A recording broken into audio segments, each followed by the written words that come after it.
What's up, everybody? Welcome to Crossroads PlayStation Podcast for Crossroads Games. I am LeRon Dawkins, and pressing square beside me this week, as always, my ever-present fellow stationaries.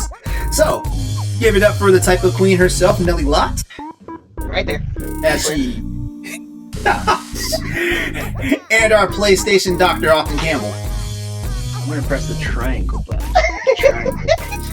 Wait, is your controller purple? Yeah, this purple one. Oh, you know what? You know what? Yeah. You know what? Hold on. I got a front with the purple one. Actually, that's the wrong one. That's the wrong one. But I mean, since we're playing games here. Oh no. Yep.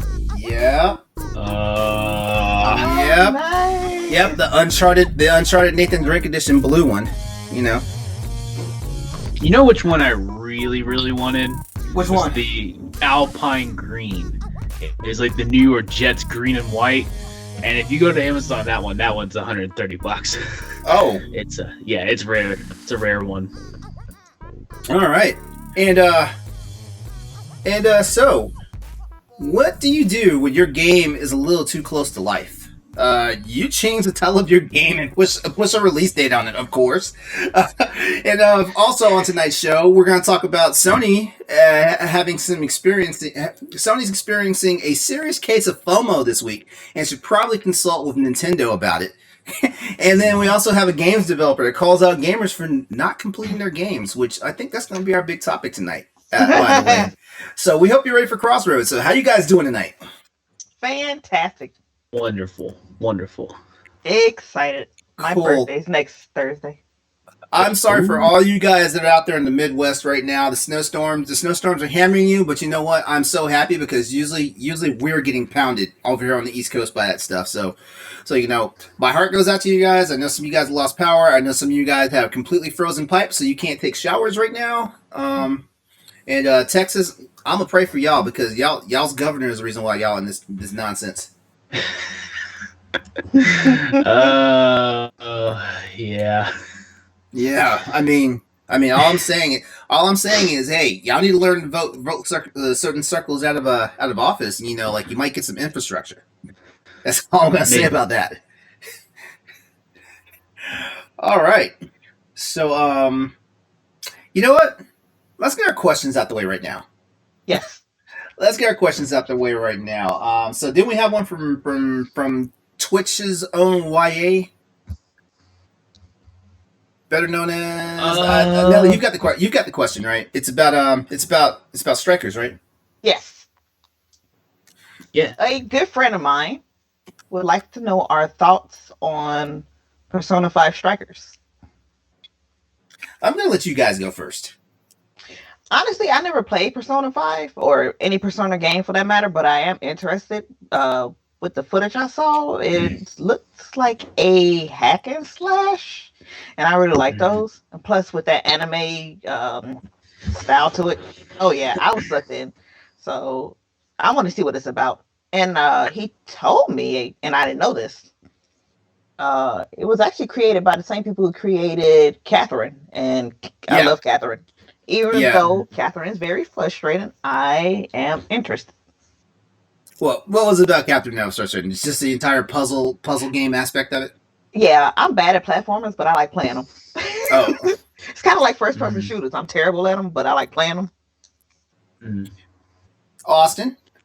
I am super excited for this game. I'm a big Persona fan, and so this is like in PAL Block when the Hyrule Warriors Age of Calamity game came out. This is for me what their excitement is what my excitement is for Persona 5 Strikers. I'm very excited for it.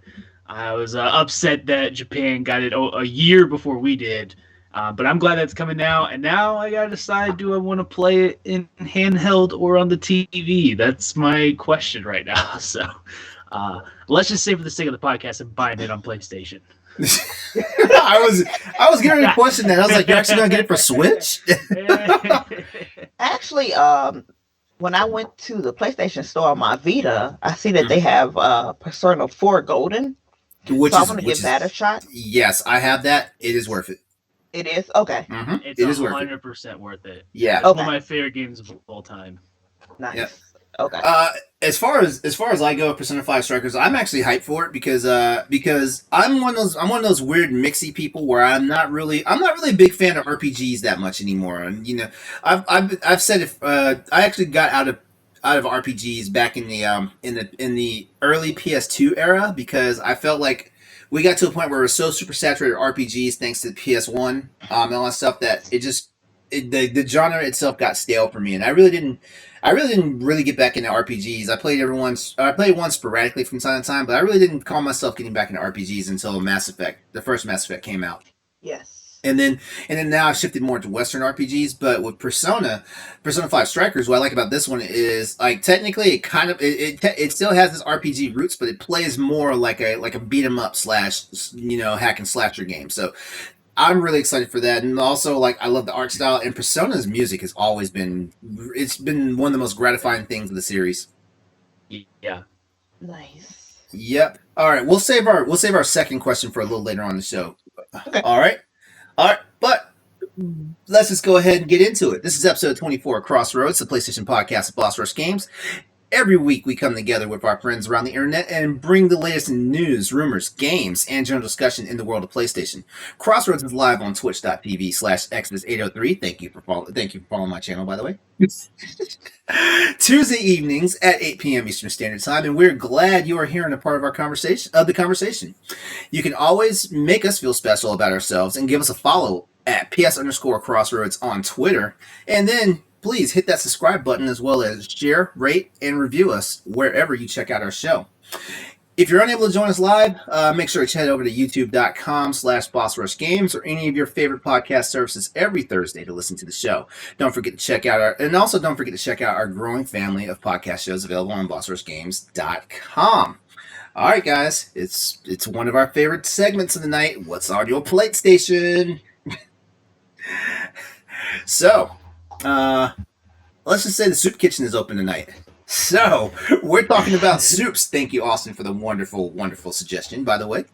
All right, so here's how we're going to break it down. There's always three topics. So, first one is most overrated or basic soup out there, which means basically, it's that soup that you feel like everybody's always eating, everybody's raving about, but it's just meh. Your number one comfort soup, and I mean, come on, aren't all soups comfort food? Aren't they? Yeah. And then what are your two favorite soups? All right, so Austin, since this was your topic, go ahead and what is the soup you feel is the most overrated or just the basic bitch of soups? There is only one answer for this, Uh-oh. and that is tomato soup. Tomato soup sucks. You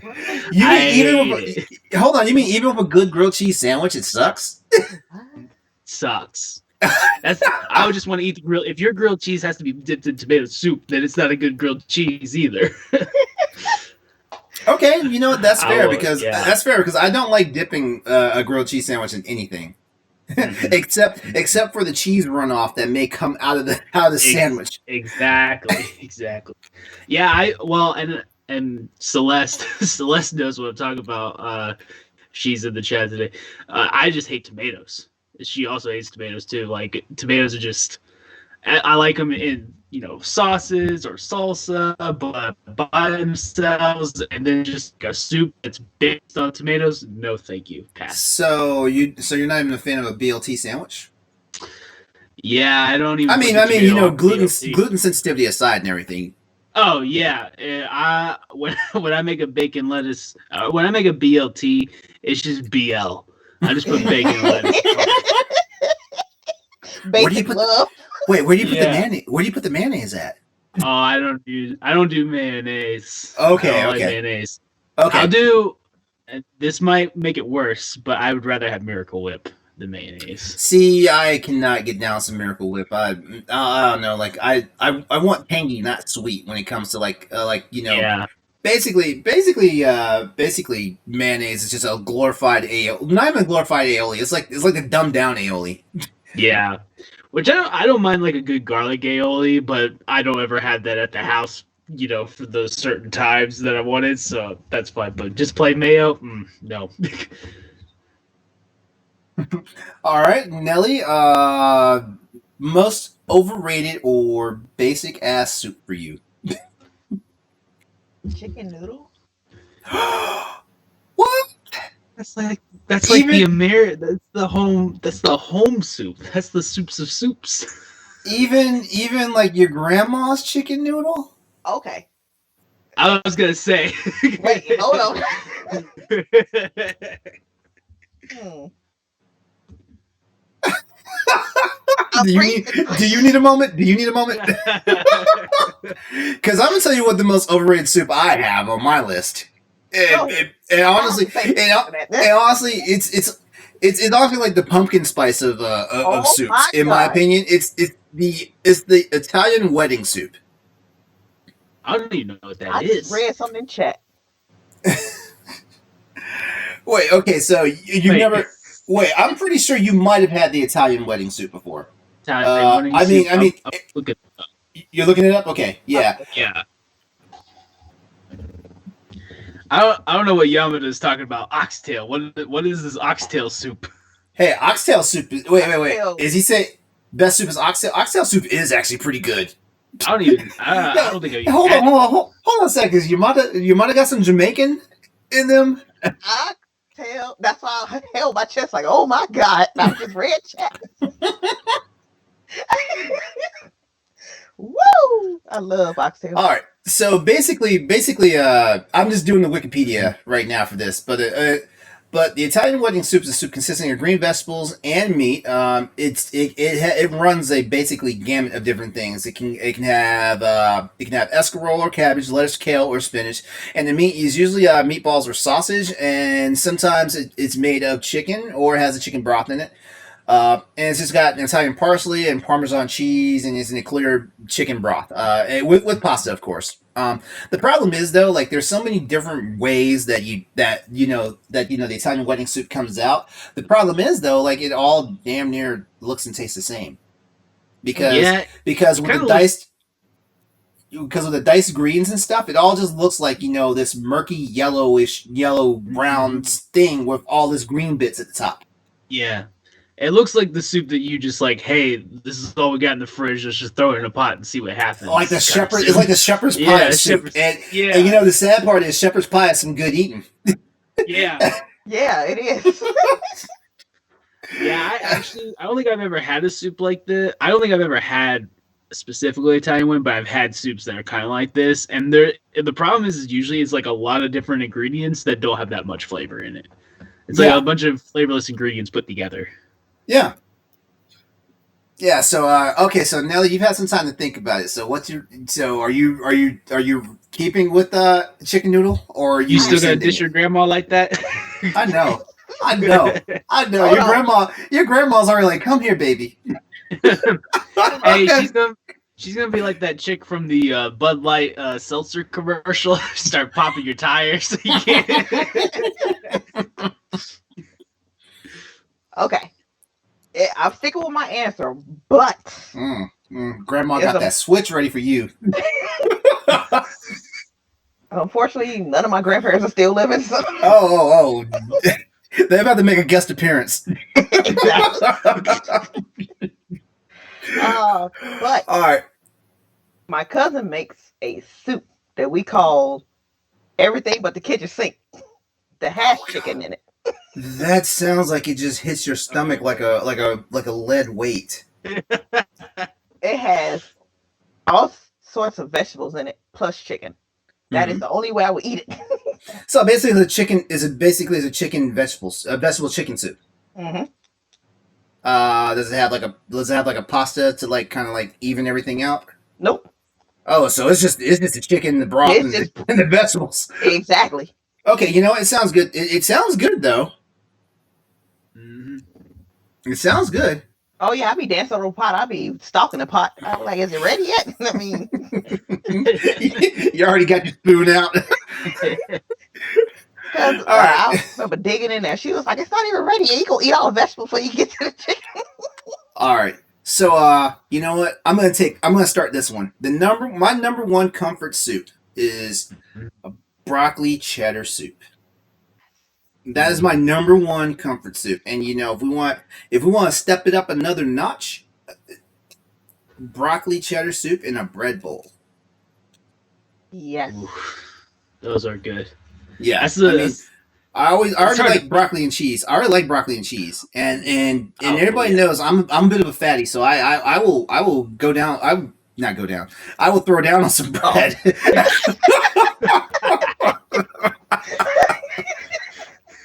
I'm gonna Trigger. stop while on the head. Who wants to go next? Real quick. Uh, Here I go. My laughing spell.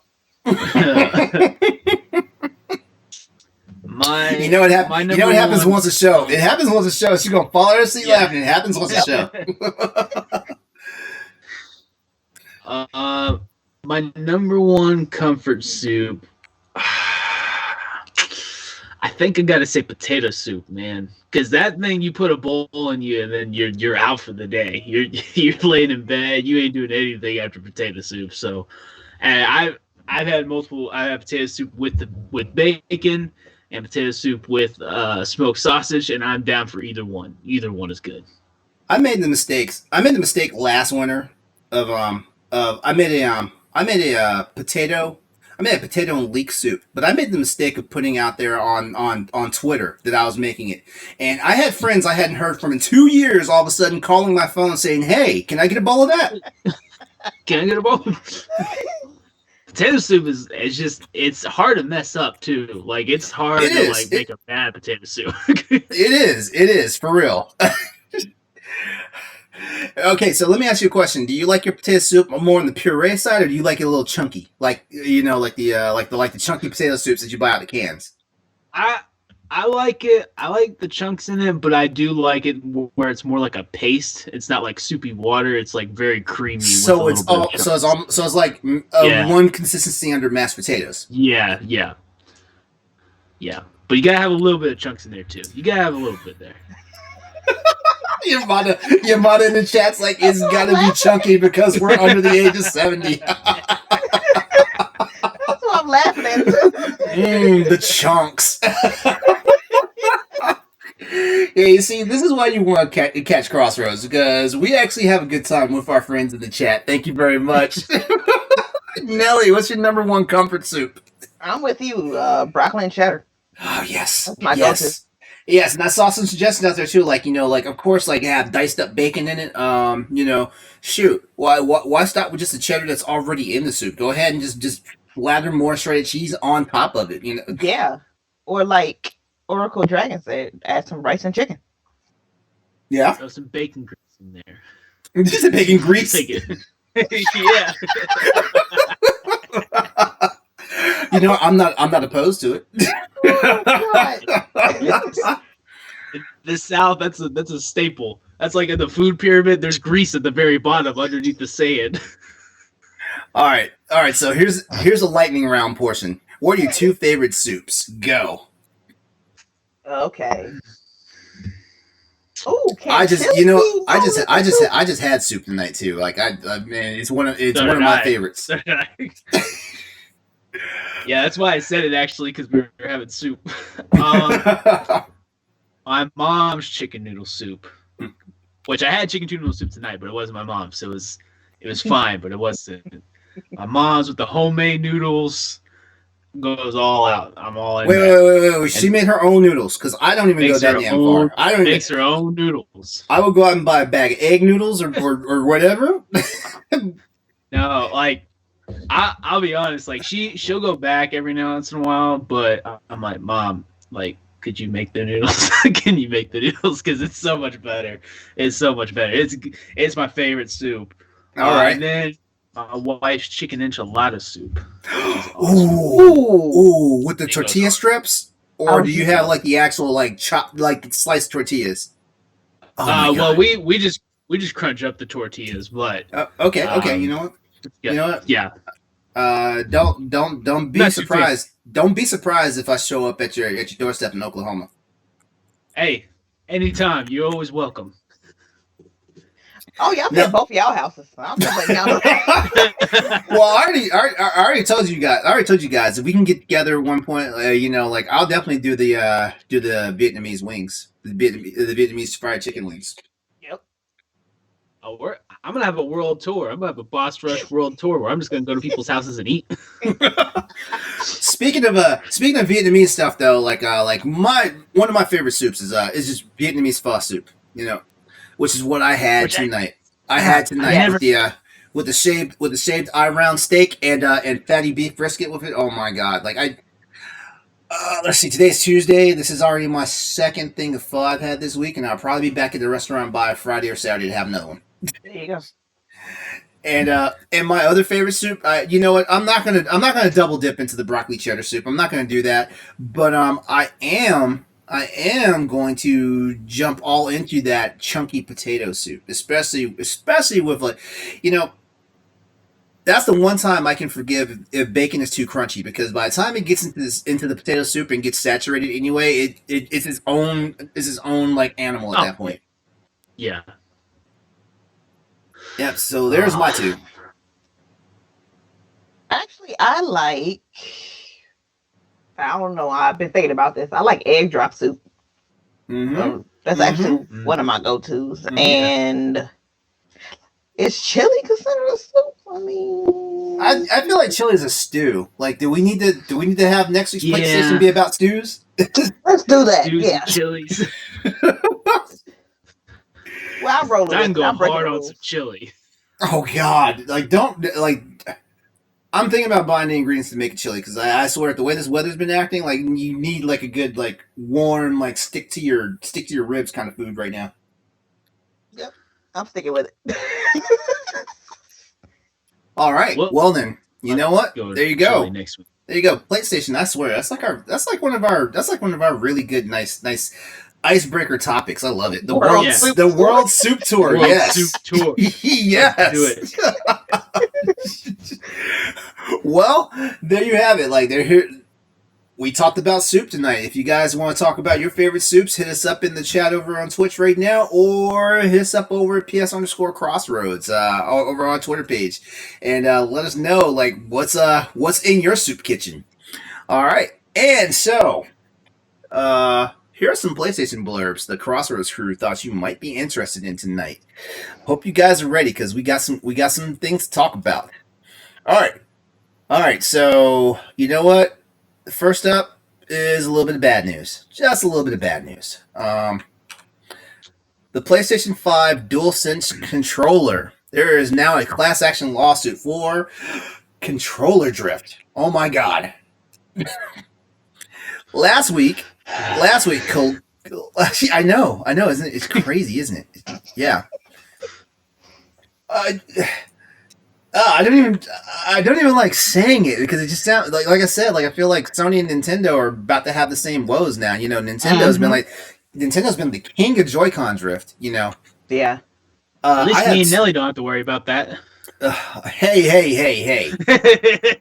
I have 2 PlayStation 5 controllers. Don't you put that on me, Ricky Bobby. Alright, so last week, Kotaku released a huge report on DualSense drift, which occurs when the pad detects movement on an analog stick that's not actually being touched.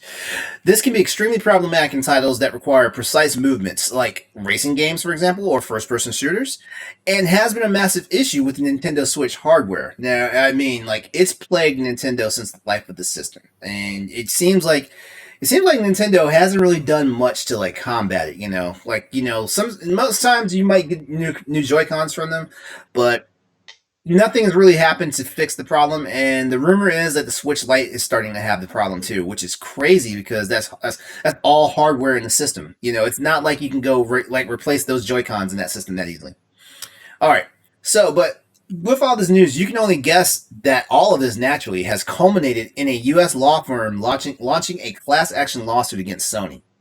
The complaint, as seen and reported on by Games Radar, claims that the DualSense controller is defective because drift significantly interferes with the gameplay and thus compromises the DualSense controller's core functionality. It adds that the platform holder is aware of the issue due to online consumer complaints and through its own pre-release testing. Okay, I feel like that's a little bit of a grab right there, a little bit of a reach. I'm saying I feel like it's a little bit of a reach, because They announced the PlayStation 5, what, maybe like 8 months before launch, before it officially launched. Like it wasn't a Yeah. long window between the time that they announced the PS5 coming and the time that it actually start hitting the waves for pre-order. If I'm not mistaken. Mhm. So I feel Yeah. like I feel like that's a bit of a reach, but then again, we've seen other stuff reach and actually hit, in the legal world. All right. While the core defect is problematic in itself, the bigger issue seems to stem from Sony's response. Some consumers have pointed out that their problems have been outright dismissed, while others have mentioned that the manufacturer demands the customer cover postal costs when sending a controller in for repair. Now, that's kind of I feel like that's also a little bit much because every time that you've had to send your system in for repairs to like for any of these systems, you always cover the cost of postage going there, and they cover the cost of postage coming back. So I don't know. I feel like this is also kind of a bit of a reach. All right, just to sum this whole thing up, though, the law firm is requesting compensation for its clients as it claims the drift issues would have dissuaded its plaintiffs from paying full price for the next gen console to begin with. Sony has yet to comment on the lawsuit or the DualSense drift issues. Uh, do you think the story will become as big as the one for Nintendo Switch? Because in all seriousness, I feel like Sony's very proactive on stuff like this. They're probably already redesigning some core things about the DualSense controller as we speak because they've done this Yeah. repeatedly for the DualShock, the original DualShock controller. They did it for DualShock 3s from the PS3, and I think didn't the PS4 have like a revision done to its controller too? Well, the four had problems with the sticks. The sticks were peeling.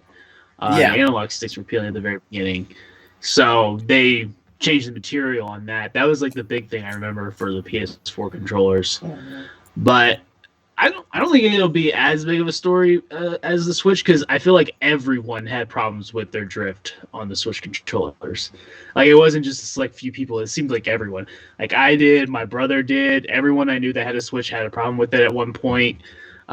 So I don't know if it'll be just as big, just because I don't think their problem is as big as Nintendo's was. yeah. Nelly, you got Thank, anything to add to that?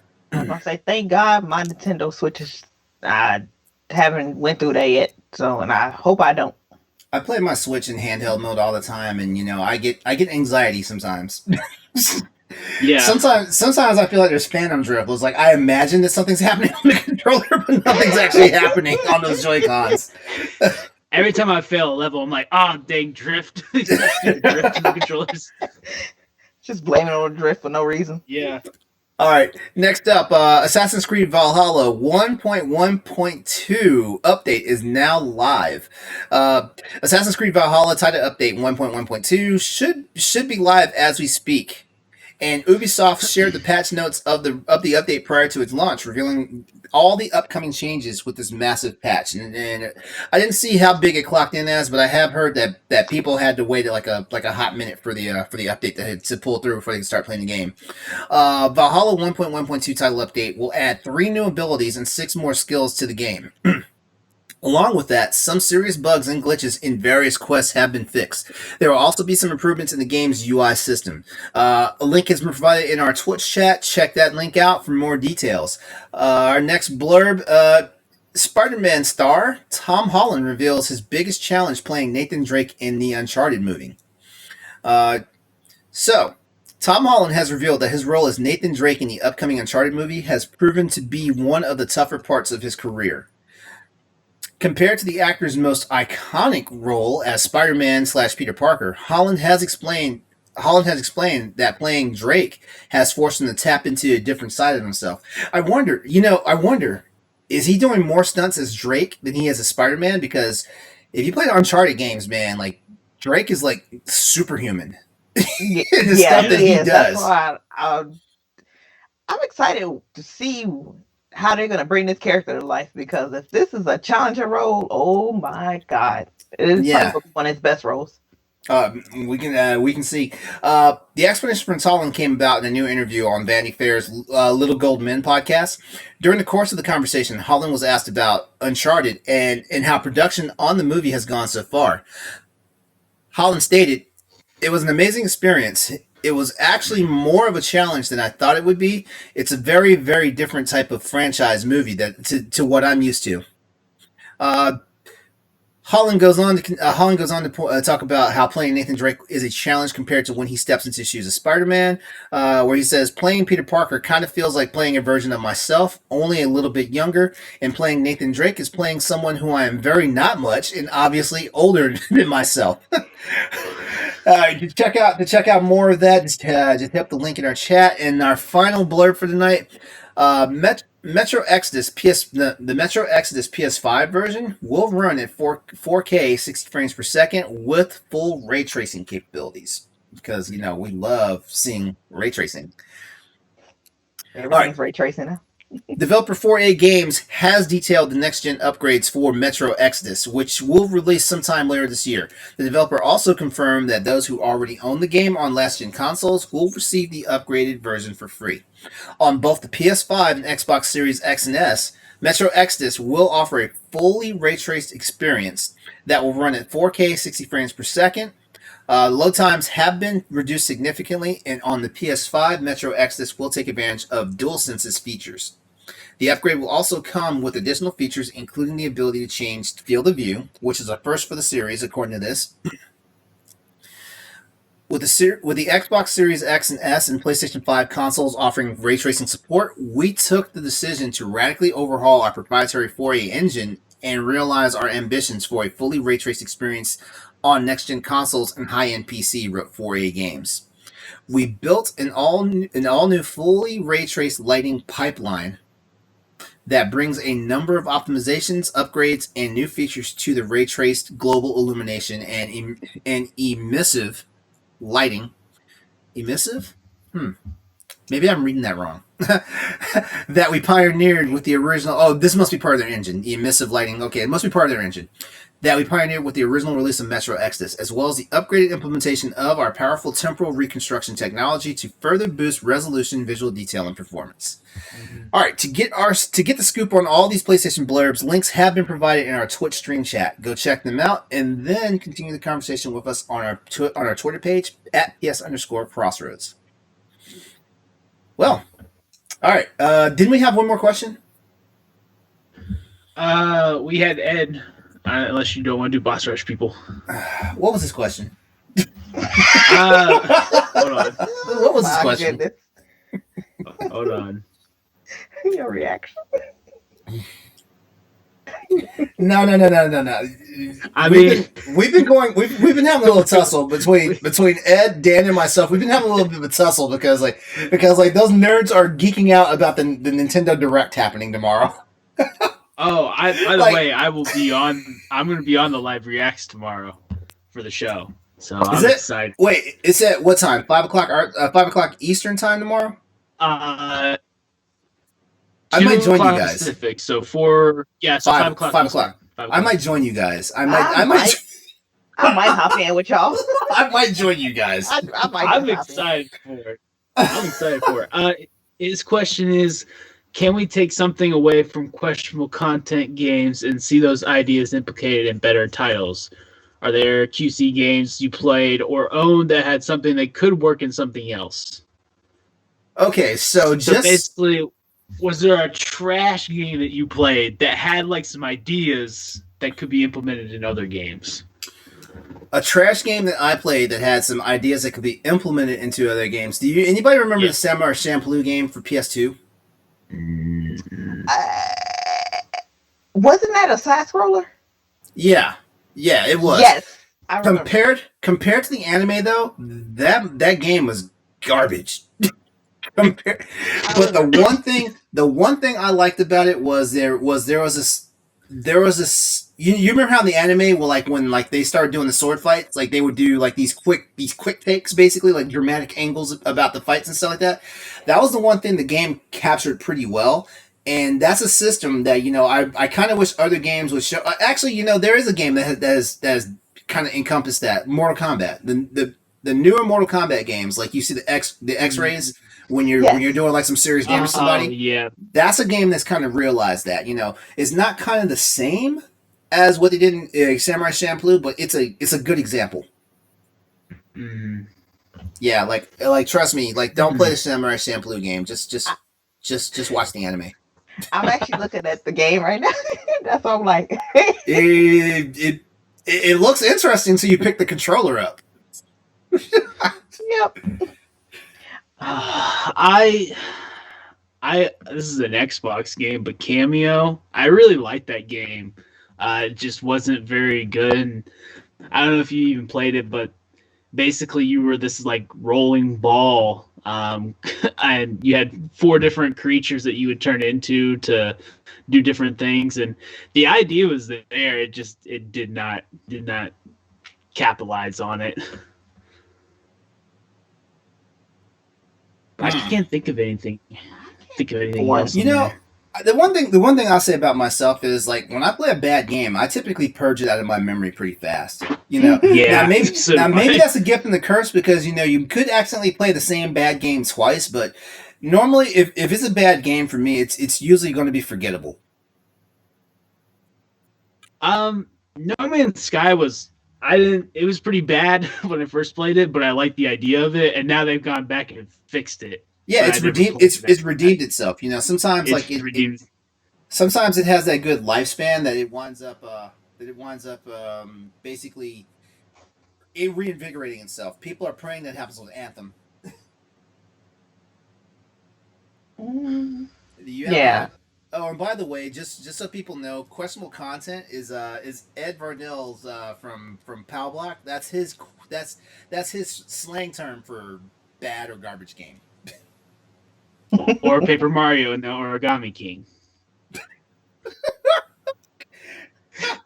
Well, according to Ed, that's not questionable content. According to Ed, But he said questionable content is a garbage game, and yeah. Paper Mario. So I mean, like the majority of people who play Paper Mario thinks it's a the majority of people who play Paper Mario think it's questionable content. Oh, I'm sorry. I made a quick adjustment to my gain on my microphone. It should be better now. Sorry about that. Oh, okay. I was about to say. Bring back the voice of God. Nelly, did you have a questionable content game? I don't, Good, good. but I know I I play some mean, crap. hey,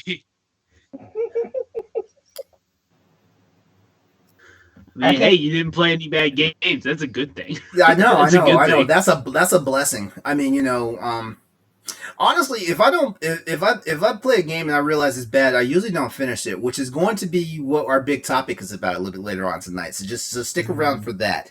All right. So if you want your question read on the show, tweet us at ps_crossroads or email us at crossroadspspod@gmail.com. I'm going to put that in the chat for you guys so you can read it and see it because we've been told over here at Boss Rush Games that our email addresses are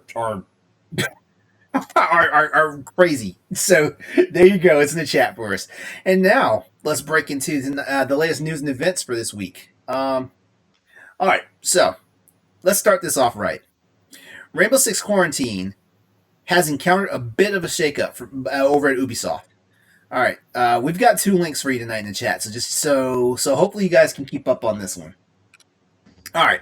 So to start it off, it appears that Rainbow Six Quarantine has been renamed. New images have been found that point to Rainbow Six Quarantine now being called Rainbow Six Parasite. Given the events of the past year that have seen the world literally quarantined in the face of a pandemic, we can honestly understand the name change. The new name seems wise to avoid the obvious parallels to the COVID-19 pandemic. But buckle up because there's even more news about this game. All right, so Rainbow Six Parasite, Rainbow Six Parasite Eve. Oh my I actually like it. yeah, me too. Me too. Square Enix is gonna sue though, but You give All no right. ideas. Rainbow Six Parasite Eve for PS4, PS5, the release date has been detailed. While there has been no official Rainbow Six Parasite PS5 and PS4 release dates being announced by Ubisoft at the time, we can expect it to be coming out relatively soon. Ubisoft has detailed the release of Rainbow Six Parasite, which, you know what, I'm just going to say RSP. There you go. Has detailed the release of RSP by October 2021, and the game has been recently updated on PlayStation Network, which rolls us into our next topic of events with RSP. Will there be a beta?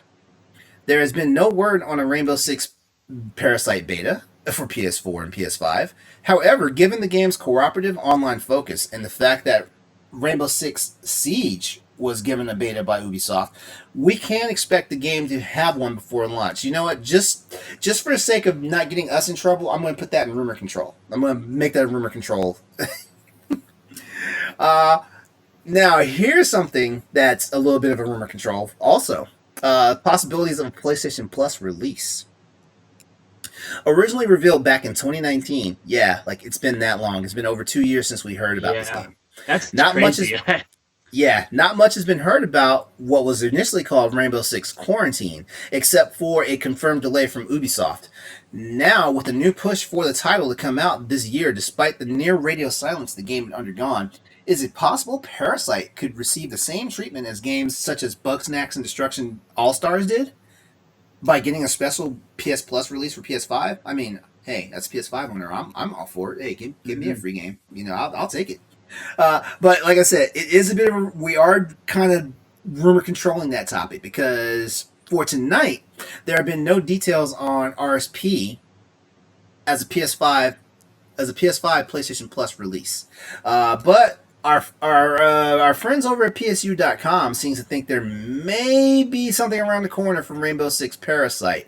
So yeah, and Austin, I think you're gonna love this. I think you're gonna love this final bit about Rainbow Six Parasite. If you think any of the news surrounding the upcoming title could have gotten any wilder, there is a PlayStation Vita remote play screen that was spotted in the files that confirms that not only the new title's release, but could possibly mean the Vita might get a dusting off here in the United States. Austin's about to It's too cry. late, people. It's too late. You let the Vita die. We could have had some cool stuff. Now, here's what I picture with the Vita is have either of you played Rainbow Six at all? I played played it back in I the played day. the last one. I played Siege on the PC. Okay. So what I'm picturing the Vita for is those little like remote control car things you drive before the match starts and you like spot people out and stuff. You just pull out your Vita. Isn't that in Modern? That's in Modern Warfare right now. Not Modern Warfare. I'm sorry, Black Ops. Oh yeah. But yeah, they have like RCXD ones, but in Rainbow But Six, using the Vita to Yeah. control them, that'd be cool as hell. That'd be cool as have hell. like maybe a radar ping system for the Vita you could have as a second deal. I feel like the Vita's gone. As much as I don't like to admit it, it's kind of over. I mean, it is over. So, but they're the fact that it was included in ideas, which this game was announced in 2019, so I would assume they were working on it in 2016, 2017. Vita had some life then, but yeah, I don't expect too much. I expect this was an idea, but not gonna happen. It's probably something someone dug up out the vault. Even though we know at this point, like, there's not really any active support going for the Vita. It'd be nice though. It would be nice though. Yeah. All right, so Rainbow Six Quarantine, or as it's now being called, Rainbow Six Parasite, is set in the future where humans have been infected by alien parasites. Not much else is known about the game at this point, especially not any potential changes that have come, following the delays. I will say this though, I did look at some of the concept art for the game, and y'all know me, I'm not really all about freaking first person shooters, but I like the idea of this game. I might have to check it out. Because you know what? You know what's giving me vibes of? This is giving me vibes of Resistance, Fall of Man. when I looked it up, it was giving me those type of vibes. So you know what? I'd love to see what shakes out. Let's see. All right. All right. Any final thoughts?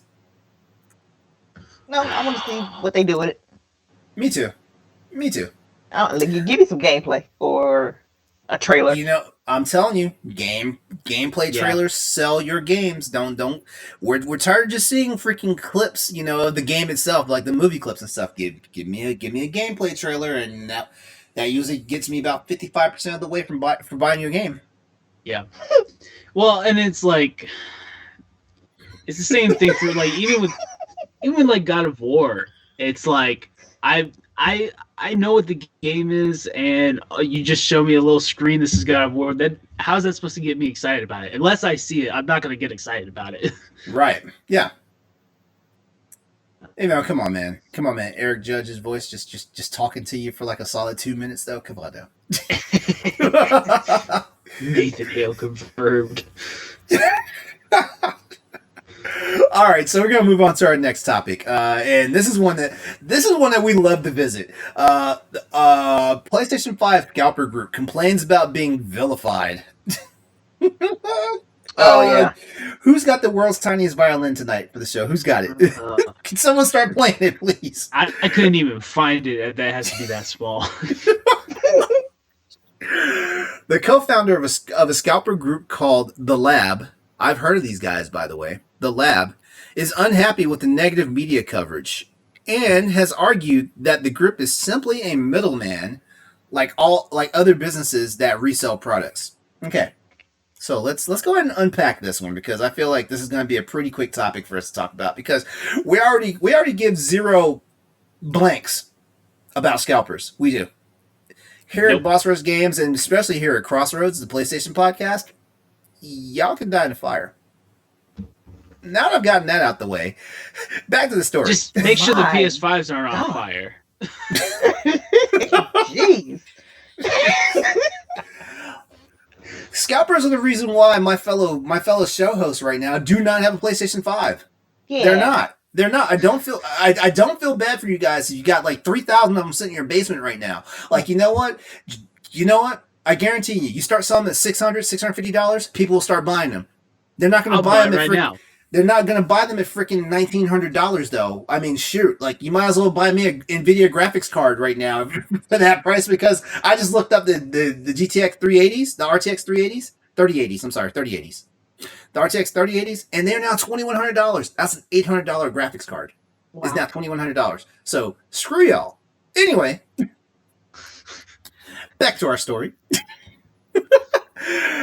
Identified only as Jordan, the group leader told Forbes in an interview that the bad publicity is not justified, and used a bizarre example of a supermarket buying milk from farmers and selling it at a higher price to explain what scalpers are doing.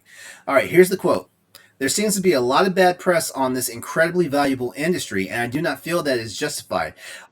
All we are acting as is a middleman for limited quantity items, said Jordan. Essentially, every business resells their products. Tesco, for example, buys milk from farmers for 26 pounds or so per liter, and sells it up for 70 pounds per liter. I know Yamada's out there, and right now in the chat. Yamada, can you tell us 26 pounds?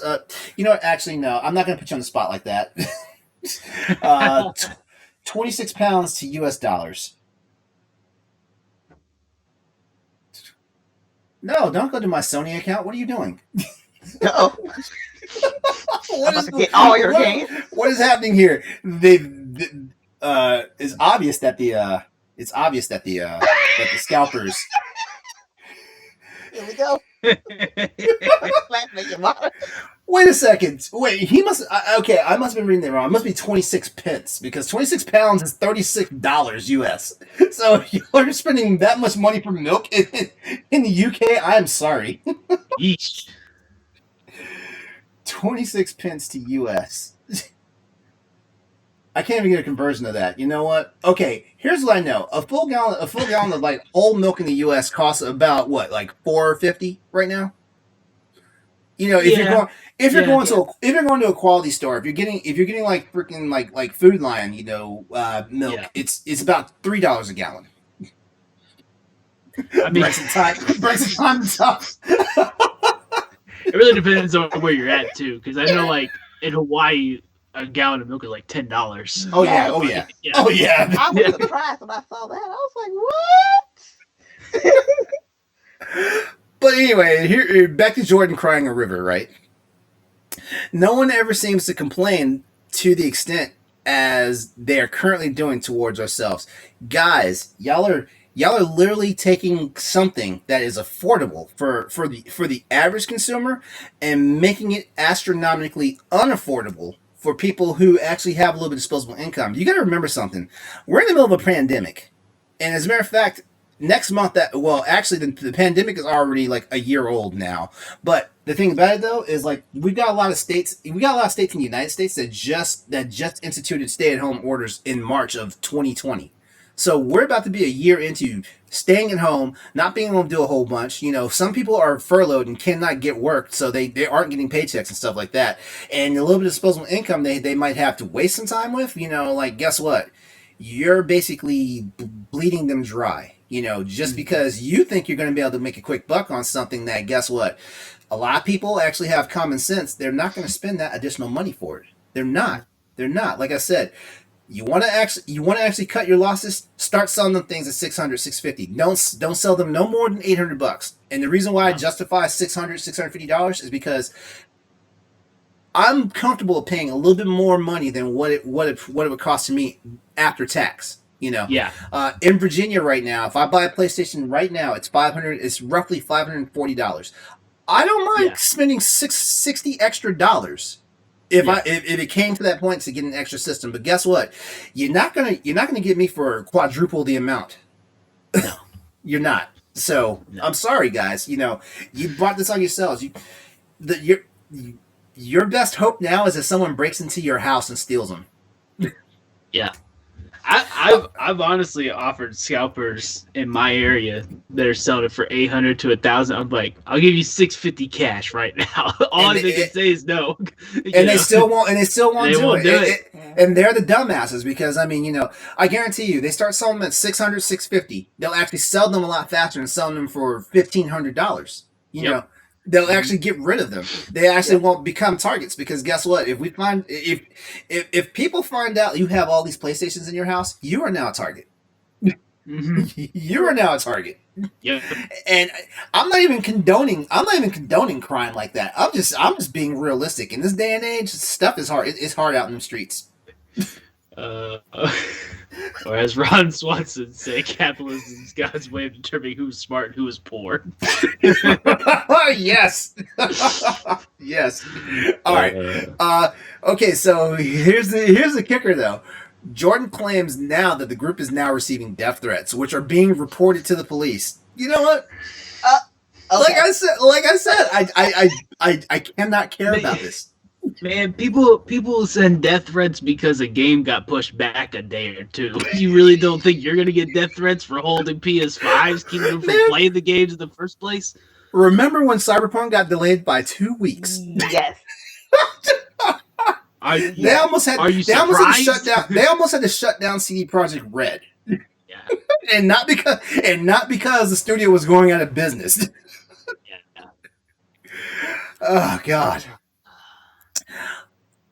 All right, to sum this all up, because of Jordan and his ilk, lawmakers in a few countries, with the United Kingdom leading the charge, by the way, have started considering introducing legislation to ban scalping, which extends to virtually every limited quantity and in-demand product. So just think about this. Like, you know, we'll no longer have Jordan selling for like $3,000 That's gonna with that's these gonna laws. put some dudes out of business. That really is. Right? Yeah, you know, Yeah. hey, I hope they went to a vocational school or something, you know. Hey, that's true. Uh, There's always work to be done somewhere. hey, I know. Hey, there's a couple of corners in my town that need occupancy. Yeah. All right, I'm I'm done talking about this Which topic. quarters, LeRon? Which quarters? Hey! Don't ruin my business opportunity because it may happen to me at one point. You're gonna get some competition.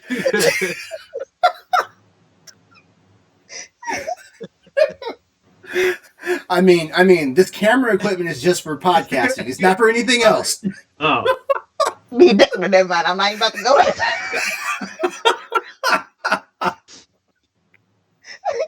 I'm about to say, open up your OnlyFans account.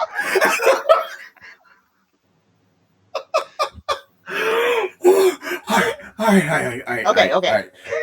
Ratchet and Clank Rift Apart release date set for June 2021, and pre-orders are now live. Nellie, I blame you. This is your fault. I just made one random comment, and you went there. A little documentary on Hulu, by the way. which I haven't completely watched yet. I'm gonna watch it. Might be some tips and tricks up in there or something that I need. Hey! Emphasis on the tricks. All right. Here we go. All right. Ratchet and Clank Rift Apart. The release date has been set for June 2021, and pre-orders are now live. This is a PlayStation show. You didn't think we were going to not talk about the biggest news event for PlayStation for this past week, did you? I mean, what type of people do we look like? What type of PlayStation gamers do we look like? You know. yeah. Insomniac Games has announced on the PlayStation blog that Ratchet and Clank Rift Apart will launch on June the 11th, 2021. By the way, my birthday is June 3rd. Woo-hoo. Just so you know. See? Thanks in advance. Pre-orders for the highly anticipated adventure are now open, and as previously reported, the game will receive a digital deluxe edition in addition to the standard version of the platformer. This includes the game, 5 additional armor sets, 20 raritanium for upgrading weapons, which that's one of the extended currency in Ratchet and Clank games, just for anyone that hasn't played one of those yet. It also has a sticker pack for the photo mode and a digital art book and soundtrack. As a bonus, anyone who pre-orders Ratchet and Clank Rift Apart will receive the Carbonix armor from the Ratchet and Clank Going Commando game, as well as Ratchet and Clank, the 2016 game, the Ratchet and Clank's Pixelizer, both of which will be an early unlock for pre-orders. Did I just lose? I just lost signal, didn't I? You did. Huh? What happened here? All right, but anyway, keeping on with that. The Pixelizer will unlock early. So it's basically an actual item that everyone will have access to, but it'll be an early item later on. It would be an early item for people who have pre-ordered it. Unobtainium. What is this? Okay, it's green now. Oh, you're in. Oh, yeah, I see it. I'm stoked for Ratchet and Clank. I am so excited for it. It's one of my favorite franchises of all time. I cannot wait for this game to come out. Let's see here. Give me 1 second here. Okay. You know what? It would just be a virtual green screen for the rest of the night because I'd have to do some tomfoolery with my with my settings. Fancy camera breaks out there now. Look, I didn't invite y'all here to dump on me tonight. Why don't you just get your other camera? That mean no, you know what? No. Never mind. What you mean this camera? This one right here? You just need a because you got the blur filter on for your background. Oh yeah. Oh. Yeah, you got the blur filter on for your background. That's why. But that's cool. That's cool. Are they currently on the shelves right now? Because I might have to go find those. This was what? I had to grab this one off the top shelf. They was trying to hide it. Okay.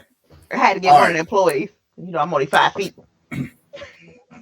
All right. Well, thanks for sticking it out with us. Sorry, had some technical difficulties here. We were talking about Ratchet and Clank. So you know what? I think the best thing to do, just so for posterity's sake, for the audio podcast, is we just repeat that segment real fast. So you guys ready?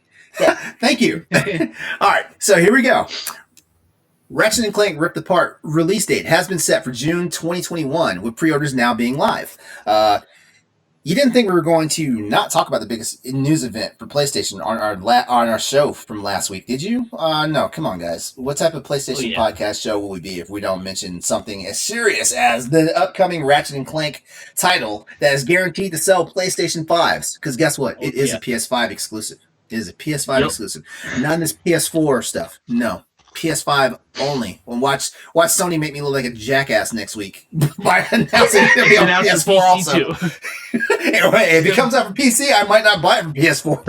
It'll be announced on the Switch tomorrow. on the Nintendo Direct. All right, so here it is. Insomniac Games has announced on the PlayStation blog that Ratchet and Clank Ripped Apart will launch on June 11th, 2021. By the way, guys, my birthday is June 3rd. Y'all can make this nerd a really happy PS5 gamer by hitting me up with a nice birthday present. You guys love me, you know. All I'm saying is, you know, you love me, I love you back. Speaking of birthday. Pre-orders for the highly anticipated adventure are now open, and as previously reported, the game will receive a digital deluxe edition in addition to the standard version of the platformer. This includes the game, 5 additional armor sets, 20 raritanium for upgrading items, a sticker pack for the photo mode, and a digital art book and soundtrack. As a bonus, anyone who pre-orders Ratchet & Clank Rift Apart will receive the Carbonics armor from Ratchet & Clank Going Commando, as well as Ratchet & Clank 2016's Pixelizer weapon. Both of which will be early unlocks for people who pre-order, and for everybody else, it'll be released at a later date. Ratchet & Clank Rift Apart will launch June 11th exclusively for the PlayStation 5 console. And you know what? Because we love you out there, we put in the Twitch chat will be a link to the actual trailer for Ratchet & Clank Rift Apart, which I am very excited for. It's one of the games that I was like, I'm getting it for the PlayStation. I'm getting it. Yep. It's a day one buy. If I got if I get the PS5 by that point, it'll be the day one buy for sure. Yeah. You know what? Here's the one thing. Circling back to the whole scalpers thing, the problem with this is all these systems have been sold, but there's no user base for them because they're sitting in somebody's basement right now. Which means that it's going to hurt the pricing of games because normally after games sit on the shelf after a certain amount of time, they drop in price. But if nobody's there to play the games, that means there's nobody to buy the systems. I mean, if nobody's there to buy the system, that means nobody's there to play the games, which means PlayStation and Xbox games might wind up looking like Nintendo Switch games where they're on the shelves for 3 or 4 years and still full price. Yeah. So you guys need to figure out like real fast what you guys are going to do because like you're basically ruining the economy and games have already gone up a $10 price tag, you know, which I mean, not too many people are really complaining about that, but the fact that now like they're going to be $70 for a couple of years past launch, that's ridiculous. Now, with the price tag in mind, the last Ratchet and Clank was $40. Do you think that's going to hurt this Ratchet and Clank being $70? You mean the Ratchet and Clank you mean basically the reboot that got released a few years ago because it came out at $40 and that was a steal of a price. Yeah. I think this one though, because of the tech that's being pushed behind this game, it's going to be a full price game. It's going to be $70. I really do, and I'm not even going to complain about that. Yeah, I'm glad that they're at least showing the tech part of it because they really haven't shown a whole lot in this game. Like, we don't even know what the female Lombax's name is. Like, they really haven't said anything about the story at all. But they are showing the tech off because I think that's a huge part of what a huge selling point of this game right now. Well, what's crazy about that is that you got to remember in this continuity, like the Lombax species is extinct. Like Ratchet is the only one left. Well, no, they're not extinct. They wound up being teleported to a different dimension or just a different part in time. I think If I remember correctly, It's it's a been a connect back while. in time. Yeah, because that wasn't because you find it out. You don't even find it out in one of the main games. You find it out in one of the the PS Store only titles. Like you don't find out what actually happens to them in one of the main games. Oh yeah, Quest for Booty. You're talking about that one, Was it Quest for Booty? Maybe I'm not sure. or I'm not sure. Deadlocked? That was the other one that was PlayStation only. Uh huh. Yeah, I Store. can't remember. Well, they did do the Ratchet and Clank trilogy on the PS Vita, so I don't know. Maybe we're about to see a collection real soon. That'd be cool if we could get all the Ratchet and Clanks together. I would be a happy person because I love those games. I love every one of them. The only game I never played was the one on BlackBerry, the BlackBerry phone. Oh no. I keep forgetting that game exists until guys like you say something about it. Yeah, I had one friend who had a BlackBerry growing up. I was like, hey, can you? If I give you money, will you download this game onto your phone? Like, would you? He's like, nah, I don't know. No, probably not. I was like, okay, fine. I'll find someone else then to be my friend. Oh man, that's I so don't want your wrong. friendship anymore. That's so wrong. All right. So it's time for our big topic tonight, and you know what? I'm going to go ahead and set this one up now. In a recent interview with Game Informer, game developer Joseph Fares, who is known for boldly and passionately sharing his opinions, has spoken up about how people don't finish games. Okay, so this is our topic tonight. Why aren't gamers finishing their games? All right, so let's just unpack the article real quickly before we actually get into the topic of discussion. And we would love to hear from you guys out there in that's live on the Twitch chat right now about this while we speak about it. All right.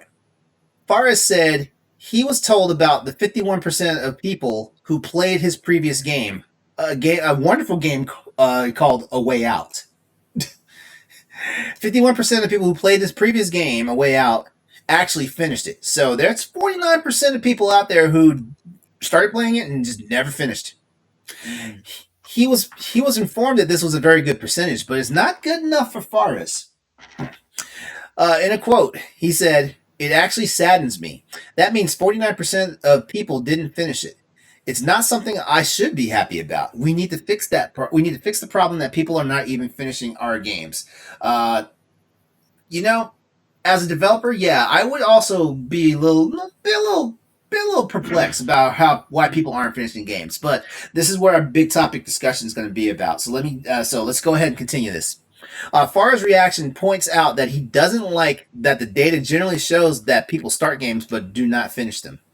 It's so sick that the developers and publishers are literally focusing on the first piece of the game because they know that's what people will play. This is a mad psychosis that's going on. Now, he's talking about how development cycles, we've seen this before in a lot of games, where the games have like a really strong start and then they fizzle out, like most Ubisoft titles, for example. Yep.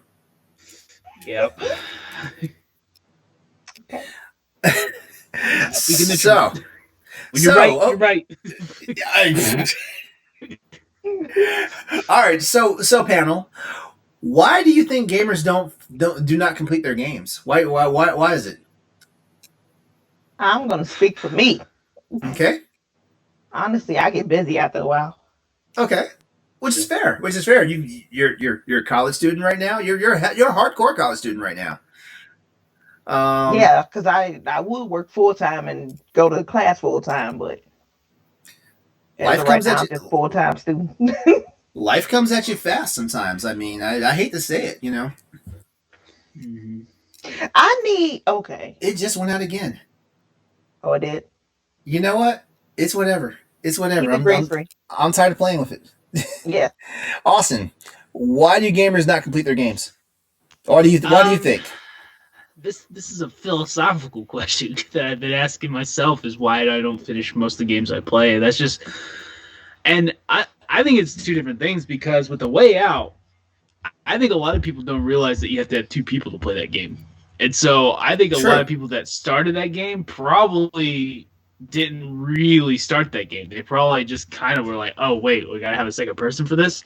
Like you have to have a second person for this. Hmm. And I Mm-hmm. actually say 51% is actually a really, really good percentage. Like Yeah. I like really good that people played all the way through. Most of the time, it's because games are too long.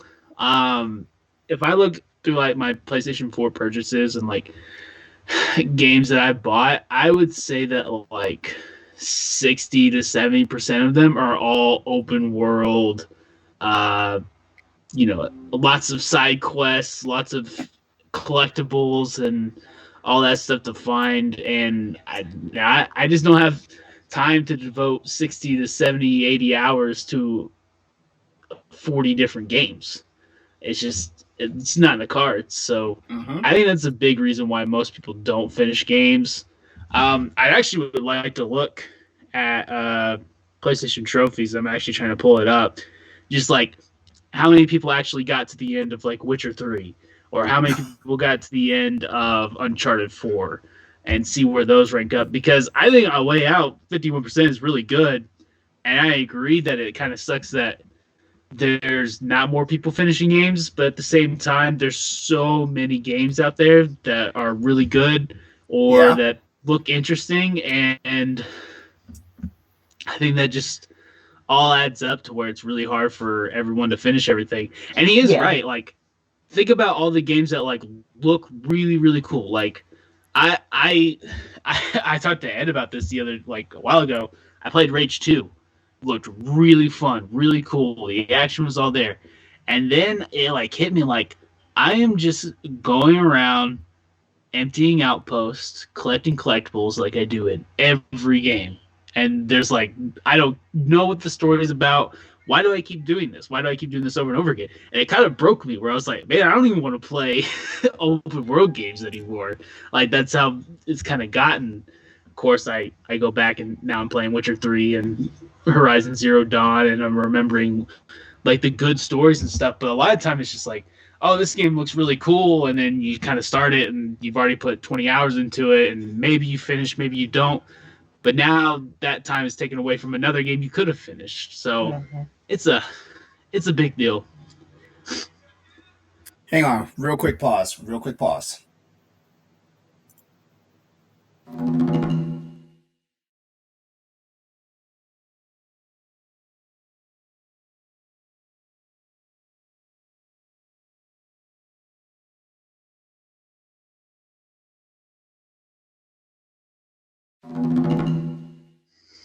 All right. There we go.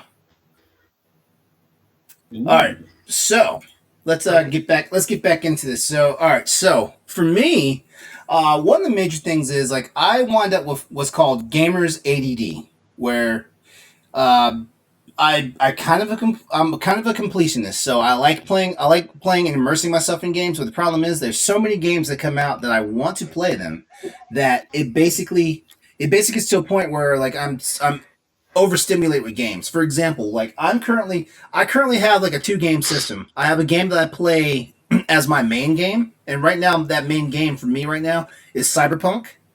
And then I have my side game, a game that I can waste my time in when I'm not devoting my serious time to playing the serious game. And right now that side game Right, is Fire Emblem Three Houses. Hmm. right, That's typically the way I roll because if I wind up doing because we have some people, as a matter of fact, we can name a few names over here at Boss Rush where they're beating games and they're beating like 7 games in like 2 weeks, and I'm like, where do you get the time? Some of these games are 40+ hour games. Yes. yeah, Where? I mean, yeah, I have a full time job. Like my job is yeah, technically 24/7. Plus the time I spend doing stuff with Boss Rush Games, which this is not a complaint. Like I love what I do at Boss Rush Games, especially for the Crossroads PlayStation show, and stuff like that. But I swear, like I swear, if I can't beat like 7 games in like 2 weeks. Let alone like I can start 7 games in 2 weeks, but I can't finish them. Hmm. yeah, But yeah, but that's my thing. And also the problem is if I'm playing so many games at once, I can't focus on like the mechanics of certain games. For example, I had to stop playing God of War to start playing Spider-Man when it came out. And the reason why is because I can't play the games side by side because I'll get the mechanics confused, I'll get the playstyles confused and stuff like that, and then I'll wind up trying to web swing with Kratos. Right. And stuff like that, it's just one of those things, maybe I thought, I do understand that as gamers, playing video games does teach us to have like multiple talents and stuff like that. But for some of us, we still have to have some type of singular focus when it comes to games, stuff like that. And since we're talking about the Way Out, I haven't finished the Way Out. I started. I'm like halfway through it. Yeah, I haven't even got to start it. I do. I needed someone to play with. Okay. I do. I have it on. Hey, we can play it right now on PlayStation Plus. Yeah. I was playing it on Xbox One with my cousin. She's really not into shooters or any games like that, so that's why I haven't finished it. But I've been wanting to play it, jump back into it. Yeah, if I had a capture card, I'd definitely put it on the stream, but I don't have a capture card, not yet. That's my next purchase though. But yeah, wait, what do you have it on? Huh? What do you have it on? I have it on PS5. And I know, and I know. Technically, you can, do the thing, and online. But I haven't linked my PlayStation account to Twitch and everything, and I need to go through settings and all that stuff. I'm a terrible IT guy. I should know this stuff before. I should know this stuff before it's even realized. All right. So, getting back on topic, the next game from Fares and his Hazelight Studio is It Takes Two, which Nellie, you and I, we've been talking about this game. Oh yes, I cannot wait to play this. I didn't realize until I read this article that the team that did A Way Out is doing It Takes Two. But now that I know this, it seems to fit perfectly. And you know what? These guys, this studio, this is probably a studio that we need to keep our eye on in the future, because if It Takes Two pulls off the same level of popularity that A Way Out did, they're going to be a AAA listed studio real soon. And the fact that EA is publishing their games, that's even better. All right, so It Takes Two. Actually, is that game? According to this, the game launches this month. Is that true? I'm looking now. I got taken by some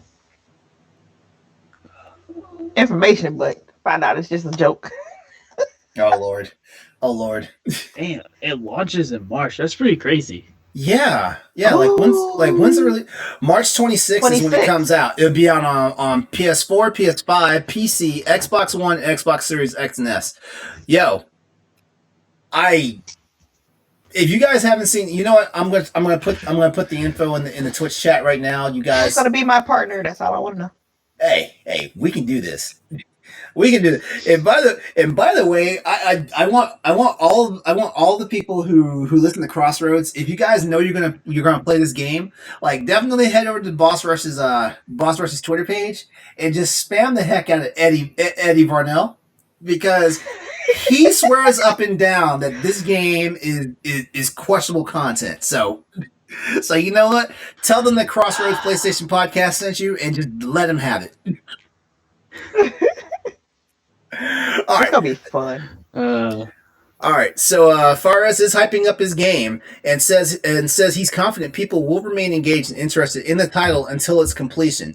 He's so confident that if anyone can honestly say that they grow tired of the game, they can reach out to Fares and he'll give them $1,000. I might. You know what? I might lie and say your game. I might lie and say your game sucks. Your game sucks. I didn't finish it. Your game sucks. Give me that $1,000, or just buy a Scalper's PS5 for me. We'll call you. I've also provided in the Twitch chat a YouTube video of a recent Q&A that a recent Q&A that Joseph Fares did. Please check it out. Trust me, from what I've seen from the trailer for It Takes Two, it looks like it's going to be a blast, and I'm excited to play this. I'm almost as excited to play this as I am Ratchet and Clank. Not as excited as Ratchet and Clank, but I'm pretty excited for it. All right. Wait. We called ourselves out as the Oracle. They said, I have a feeling people will lie just to get the money. And we just admitted it. Do you think he's going to watch the PlayStation podcast? Do you think he's going to listen to our show? I mean, if he does, Watch it's this fair. be his main favorite PlayStation show. This is his show that he watches every week. He's like, I can't believe these guys that I listen to and love. They're all going to cheat me out of $1,000. And if you're listening, you would be right because I need a PS5 to play your game. Don't get us wrong. Don't get us wrong, Mr. Fares. We're gonna play your game. We might not beat it, but we're gonna play your game. I'm playing. It was awesome. Because gamers are a fickle lot. I mean, It Takes Two comes out on. I just realized It Takes Two comes out. It Takes Two comes out the same week that Monster Hunter Rise comes out, and and Returnal was also supposed to be out that same week, but Returnal got pushed back a month. Yep. It just hit me. So here you go. You got some competition, man, because Monster Hunter is coming out, and I play Monster Hunter games. Your game has some competition already. Yeah. That's like I said, May is gonna be a busy month. So May is Resident Evil month. May is Resident Evil month. It Takes Two. Just start It Takes Two for like 5 minutes. Be like, you know what? I just wanted to play Monster Hunter. Give me $1,000. Give him my $1,000. Give him my cash. I have Resident Evil, Mass Effect, and possibly Dying Light 2. Right?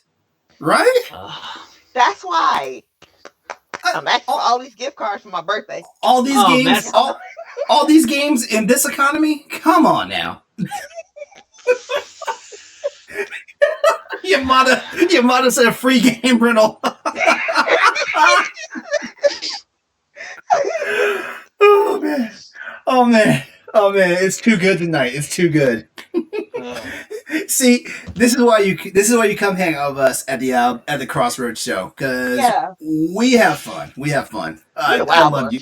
I love you guys. We the wild ones. All right, so it's time to go ahead and wrap this show up. We've done pretty good, despite a couple of hiccups here. We've done pretty good. All right, so what's the Crossroads? What's Crossroads playing right now?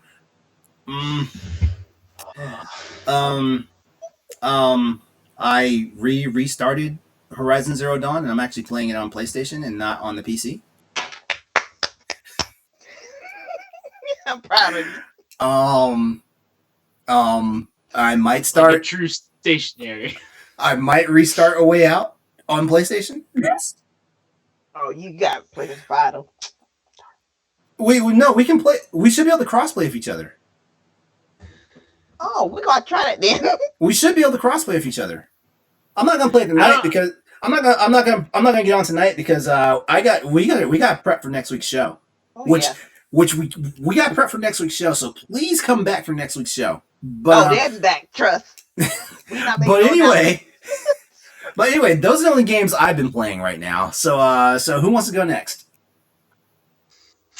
I'm actually also playing Horizon.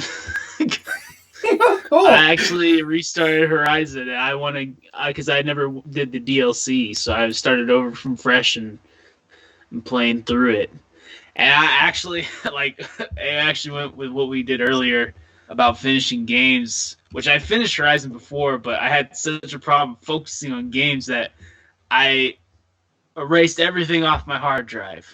And I only did one story-driven game, and then I downloaded all my I download Madden and NBA and whatever that I'll play whatever. But that way I stay games focused you can waste on time the with. story. Yeah, I stay focused on the one story game. So, and I picked Horizon to do because I've been wanting to play through it again, and so I'm very, very excited about it. Getting to the DLC. Then I'm playing Mario plus Rabbids on Switch. And still enjoying it. Same. Dan Murphy from Pal Block recommended I play that game, and because he knows I'm all about some Final Fantasy Tactics, so I'm always salivating for games like that, and that was a good get from my man Dan. How far have you gotten into it? Where am I at? Crap.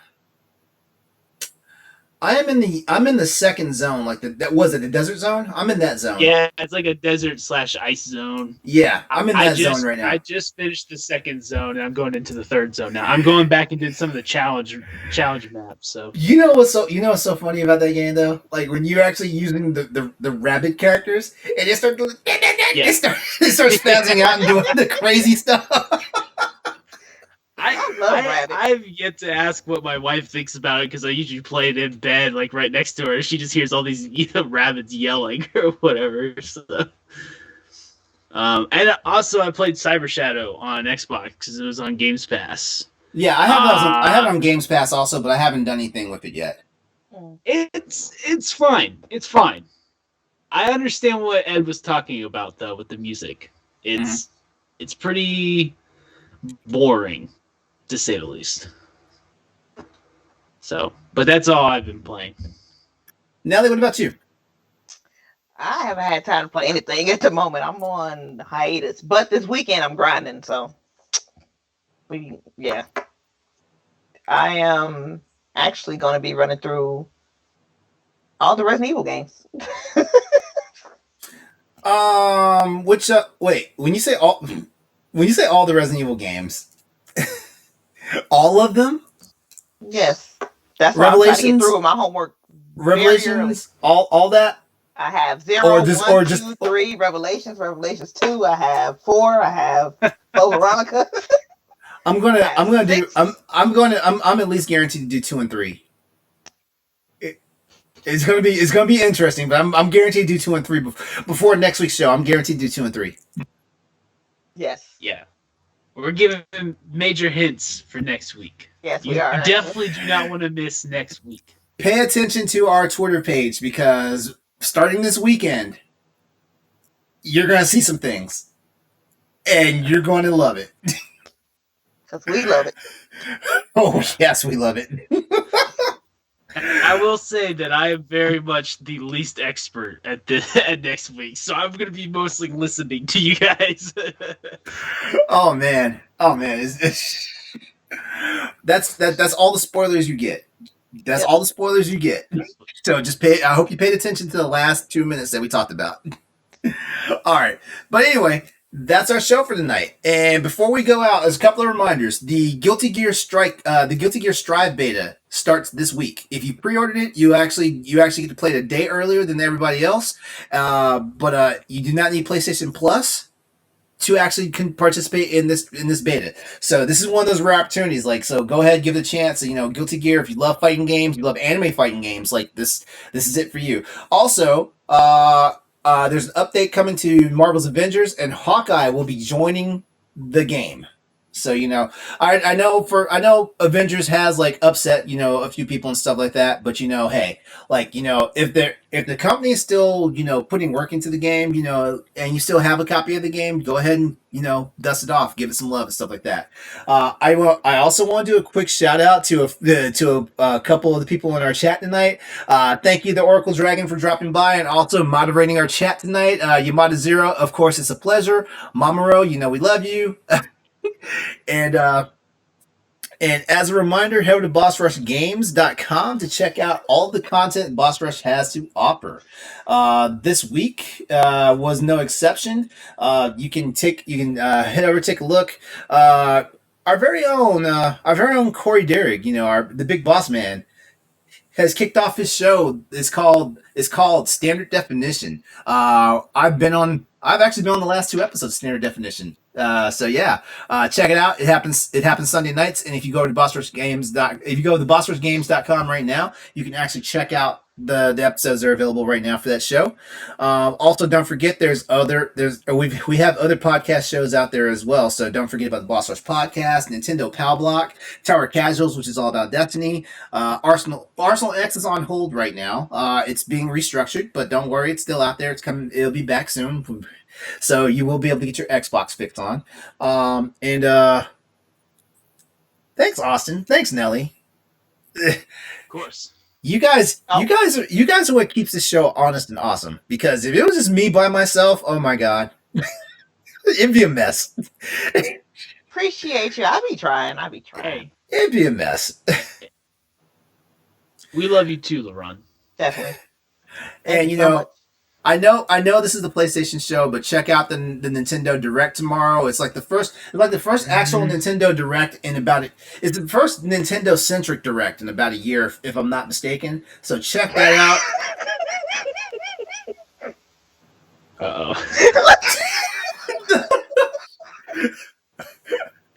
You know what? We're not gonna say anything. You guys need to come here and check us out when we're live. Tuesday nights at 8 p.m. Eastern Standard Time on twitch.tv/Exodus803. So you can be in the chat, get down on the shenanigans, and see what we're all about. Oh God. And I don't do this enough, but you know what? We do need to talk about our Boss Rush Games Discord. So I'm putting a link in the chat for our Discord channel right now. If you guys love us and our extended family, go check us out, join the Discord, and start talking with us. I think Corey made a Star Trek channel recently. Oh. All right.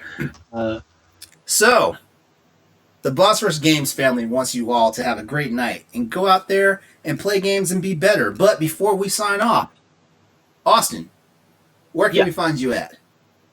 You can find me at PlayStation on Twitter. You can catch all my PSN names, Switch codes, Xbox names, and all the other stuff in the pinned tweet. All right, and Nellie. Find me on Twitter at Planet Nellie. Nellie is spelled N3 LLIE. You can also find me on Twitch at times under Bradface_87. No OnlyFans account. You just had to do it, didn't you? You just had to do it. And of course, you can catch me over here at twitch.tv/Exodus803. Also on social media, EXODUS803. That's also my gamer tag for all the various platforms I play video games on. We want you guys to be safe out there. We know the weather is crazy for certain parts of the United States right now. Stay safe out there. If you guys are without power, you are in our thoughts and our prayers and stuff like that. Be safe, take care of yourselves, be nice to each other, play more video games, and have a wonderful night. You guys take it easy. Make sure you get your Vita charged in case the power goes out.